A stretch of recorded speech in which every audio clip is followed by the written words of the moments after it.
So then the question in all of that, once we identified all of that, is what brings us the idea that we are not capable to do it? Where comes the belief that we are not able to do it? Do you have any idea about that? I think you mentioned with the study about teachers motivating students or not very much already one major source, which is other people and the people who bring us up and the challenges that we have to face and maybe the first years of our lives, right? Like and then however these challenges turn out. So for example, I don't know, with the sports example, for example the sports example. I went to a girls' school, and I don't know what sports is like in a mixed high school, like most people do. But I guess for me, it was decisive that I could always be one of the best in that area, and I never really doubted myself. And when there was someone getting close to me or another really good student, I would go into competition mode. Yeah. But from there, a lot of the self-belief comes that I can do it. Yeah. And then differently, for example, I've never been, I don't think I was a great math student. I was like okay-ish. But then I studied management and then economics, and for me the turning point was to understand how to apply the numbers and the statistics. And so yeah, I have similar example. I mean, for example, in the domain of sport, it's funny because it's like nearly the opposite. Yeah. For example, swimming.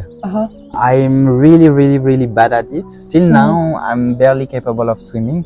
But that's also, and I remember because already when I was very young, you know, they bring us to the swimming pool where we're supposed to learn swimming, and already everybody knew how to swim. Me, I was already feeling really shitty not to be able to swim. Yeah.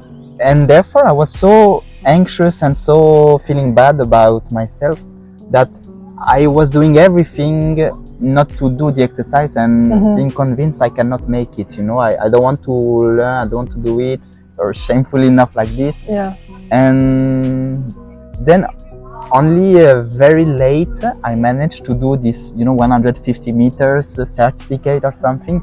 But still now I feel really bad about swimming. I feel not confident, etc. So it's also, and instead you're taking management, numbers and so on. As for me, it was more about writing. Whenever I was writing something in class, that was good. That was just very good, and the teacher was happy and putting a very good grade, etc. So that was also encouraging me a lot. And I think now, similarly to you, as now in sport, you know, you have the confidence, you can make it, etc. In work, maybe sometimes you doubt, you said. I mean, me, sometimes I doubt also at work, but for sure, swimming pool, I'm really bad at that. And then I also, with work, I remind myself that I'm good at it, you know, like that I was good since I'm young.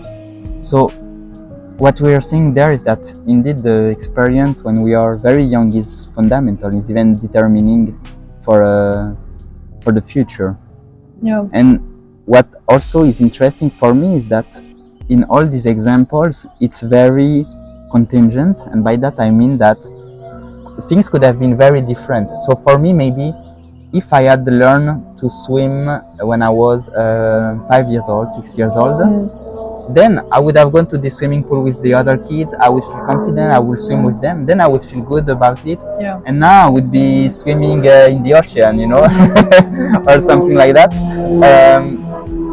So what strikes me is that how much significant are these experiences of childhood already, and also how much they are arbitrary or, you know, contingent, that maybe just with a different education, different activity, you change a little thing at the beginning, and that could also change a lot.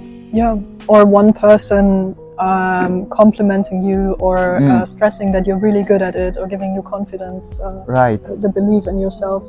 Right.